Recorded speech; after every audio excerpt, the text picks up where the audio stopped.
What's up, tribe? Thank you for being here and welcome to my channel.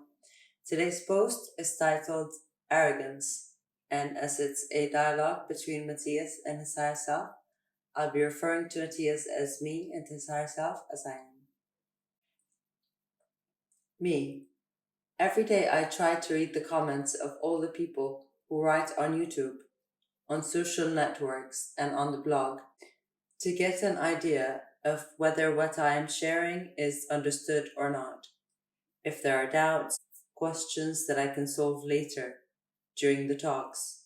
And when I do this, I can't help but think how exposed I am. That is, my life, my shadows and lights, sharing a large part of me. Two unknowns arise that I have always asked myself when I questioned the way in which I should communicate. On the one hand, the fact of exposing my life as an example of everything I say, and on the other hand, placing myself in the center of attention. My big theme was always neutrality. I always maintained in my spiritual existence before being born, that the most important thing is neutrality. And during my life, I have made the effort to be neutral over and over again, removing my essence from many things to be able to be, and yet I never succeeded.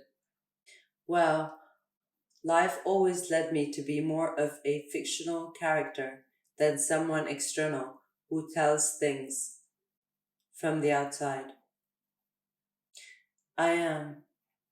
Well, your concept of neutrality was a bit confused in dimension. Me, what do you mean? I am.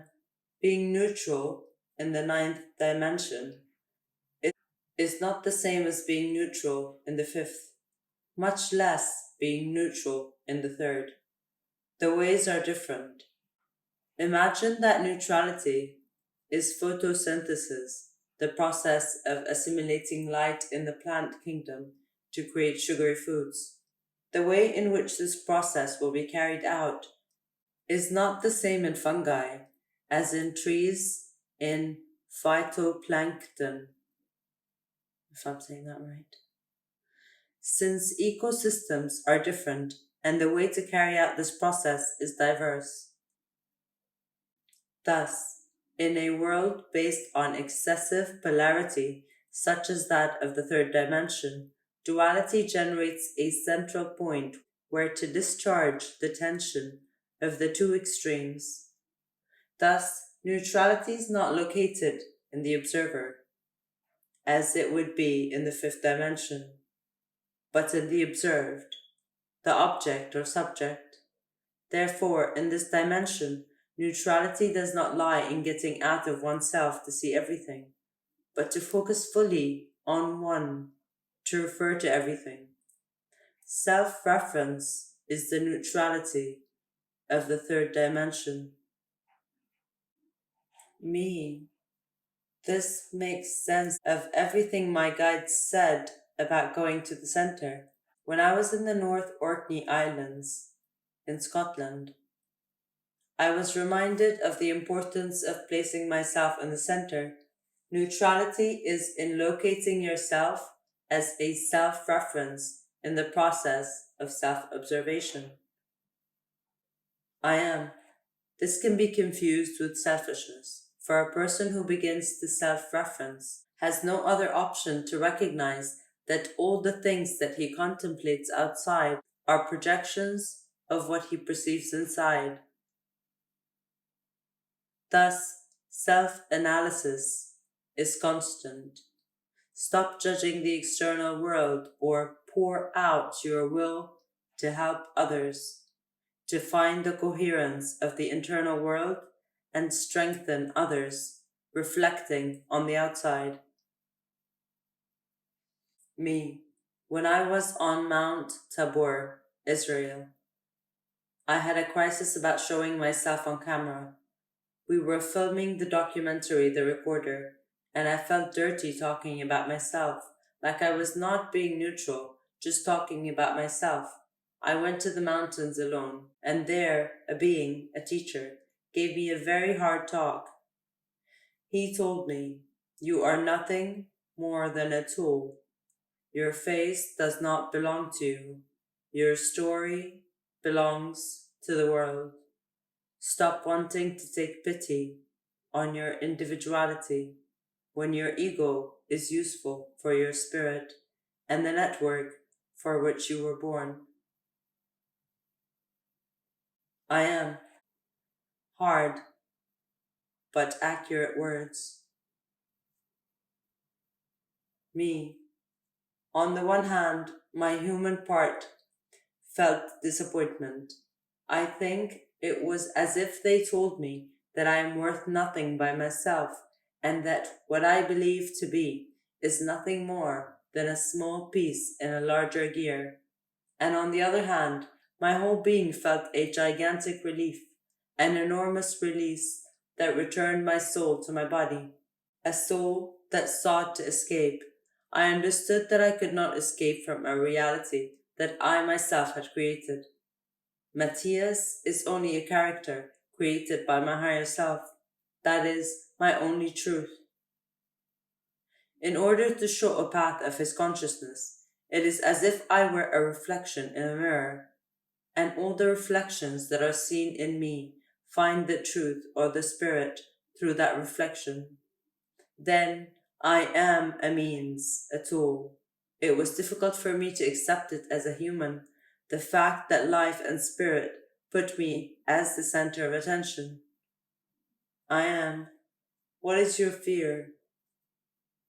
Me. Well, I'm Argentine. I am. And what does that mean? Me.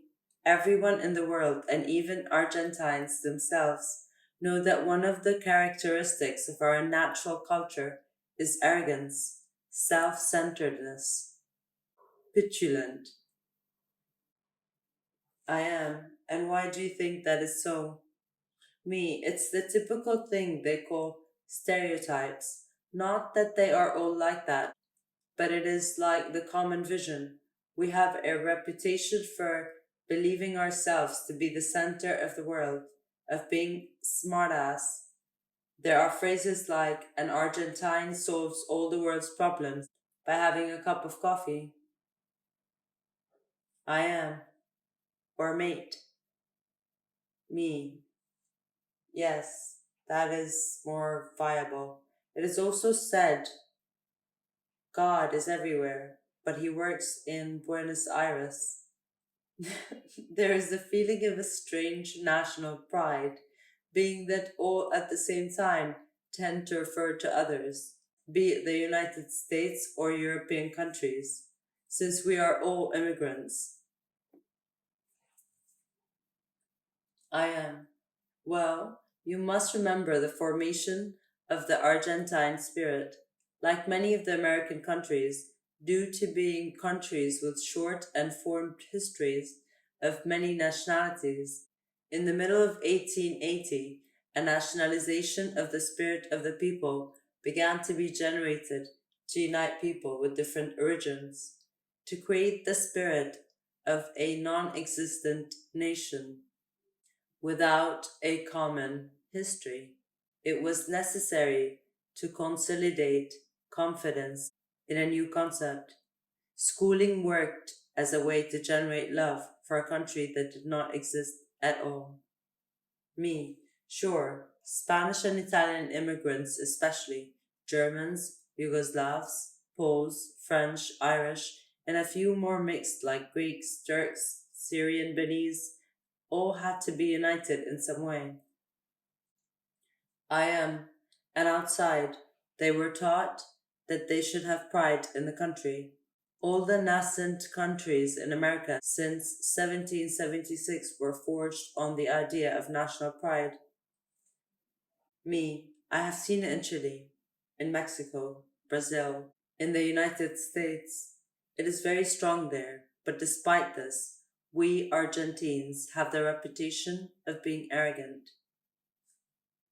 I am. Argentine was the first country in America with the highest nationalist schooling in the 19th century. Do you remember Sarmiento? Me, yeah. Domenico Faustino Sarmiento. For some, a hero, for others, the worst of history. President around 1880, father of education and school, he brought French women to teach throughout the country, and his idea was that all people had to be educated to be like Europe. He proposed bringing all immigrants to populate Argentina with Europeans, giving away lands, houses, education, opportunities. Thus, it was ensured to create a country of European culture in South America.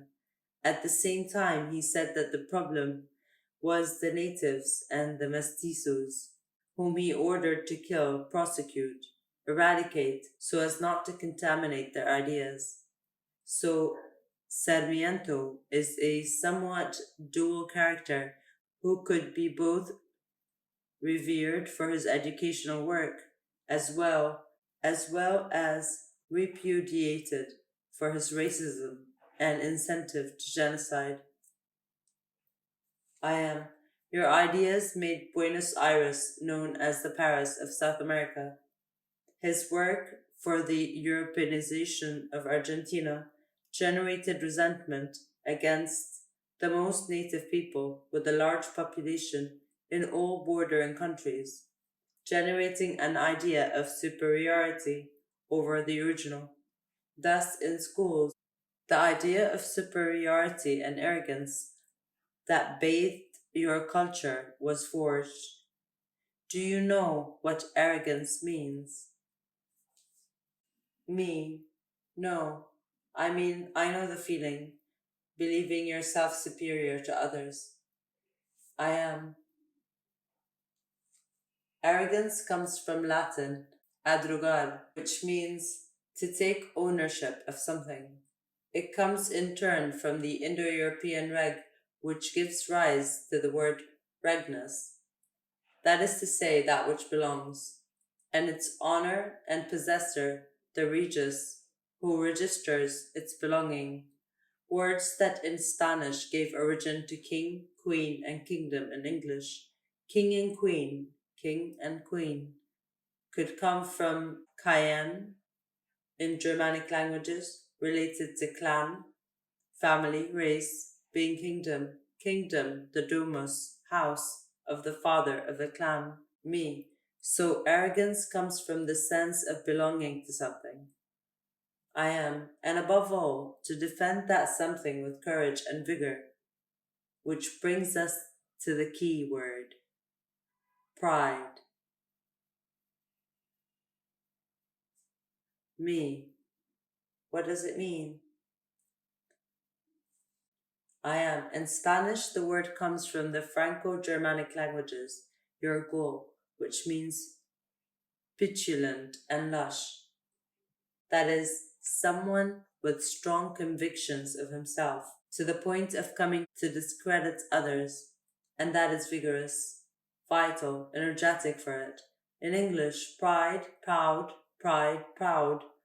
comes from the Latin prodis, which gives rise to prodigy, meaning useful and with remarkable qualities. I am. So being proud of something, from the Spanish etymology, it would be negative, and from the English etymology, it would be positive. I am. Well, both have their pros and cons, but let's add it up as follows. To be proud of something is to recognize that you have remarkable qualities and that you are not afraid to show it and share it with others. On the positive side, this is recognizing yourself, self referencing, valuing yourself, and getting the best of yourself. In a negative aspect, it can make you believe that others are less and that they will be under your power, which will make you arrogant, someone who believes that they have a right over others, considering them almost their own. Me. When we say I am proud of, I am referring to that I value someone's quality, the gift that the other or that I possess, which would say I arrogate or he arrogates, becoming arrogant. Now, if I put that, which I arrogate, in a position of superiority, that is where the negative connotation is awakened. I am neither pride nor arrogance, as you will see, are negative qualities. Rather, they speak of the ability to recognize what you are capable of as an individual, to position yourself where it belongs, and fearlessly share and say, yes, this is me, and this is what I can give of myself. Both are concepts of self reference, of empowerment, of discovering that each individual has something, a gift, to share, and that if I don't go within myself, I will never be able to find it and activate it. In a natural mechanism, pride and arrogance become the natural action of showing, without prejudice, what I know how to do. The spider is arrogant of its web. The butterfly is proud of its wings. The eagle is arrogant about his vision. The bear lives proud of its strength. The lion is arrogant of his dominion. The tree is arrogant of its roots. The flowers are proud of their fruits. Why can humans not be proud or arrogant of their gifts and abilities? Me, morality.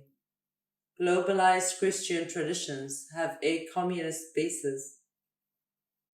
No one can be more than the other because arrogance, pride are sins that God punishes. Many monotheistic traditions have punished originality as witchcraft and heresy, stoning the concepts of personal growth, of showing what one is capable of.